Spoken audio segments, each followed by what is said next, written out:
चित्पावन ब्राह्मण समाजाचा इतिहास असा आहे की आज महाराष्ट्रात चित्पावन ब्राह्मण म्हटलं की अनेकांना सर्वप्रथम आठवतात पेशवे. पण चित्पावन म्हणजे फक्त पेशवे नाही. चित्पावन ब्राह्मणांच्या उत्पत्तीबद्दल इतिहासाचार्य विका राजवाडे यांनी एक वेगळं स्पष्टीकरण मांडलं आहे. त्यांच्या मते चित्पावनांचे मूळ पुरुष हे अग्निचयन करणारे होते, म्हणजे यज्ञकुंडासाठी विशिष्ट पद्धतीने चितेची रचना करणारे, आणि या चित्ते उपासनेमुळे ते पावन झाले.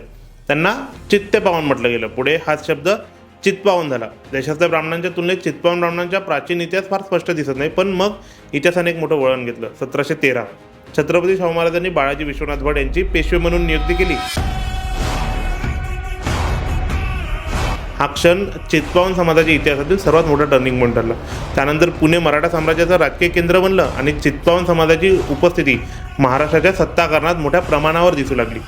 पण एक गोष्ट अनेकांना माहीत नसते, पेशव्यांपूर्वी चित्पावन ब्राह्मणांना देशस्थ ब्राह्मणांइतकं प्रस्थापित स्थान नव्हतं. काही ऐतिहासिक उल्लेखांमध्ये त्यांच्याकडे तुलनेने कमी मानाने पाहिलं जात असल्याचं दिसतं. म्हणजे जो समाज पुढे पेशवाईचा केंद्रबिंदू बनला तो सुरुवातीला सत्तेच्या केंद्रस्थानी नव्हता. मात्र पेशवाईनंतर या समाजाचा प्रभाव झपाट्याने वाढला.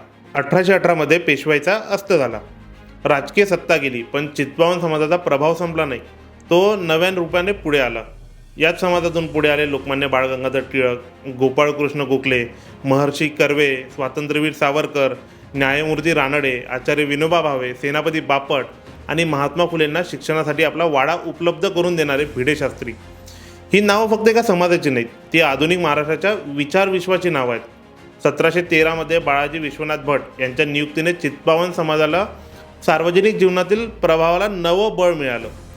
पुढची जवळपास 300 वर्ष हा समाज कधी सत्तेत, कधी शिक्षणात, कधी समाज सुधारणेत, तर कधी राष्ट्रवादी चळवळीत, महाराष्ट्राच्या घडणीत सतत दिसत राहिला. म्हणूनच चित्पावन ब्राह्मणांचा इतिहास हा फक्त पेशव्यांचा इतिहास नाही आहे, तो कोकणातून पुण्यापर्यंतचा, सत्तेपासून समाज सुधारणेपर्यंतचा, शिक्षण, राष्ट्रवाद आणि आधुनिक महाराष्ट्र घडवणाऱ्या विचारांच्या प्रवासाचा इतिहास आहे.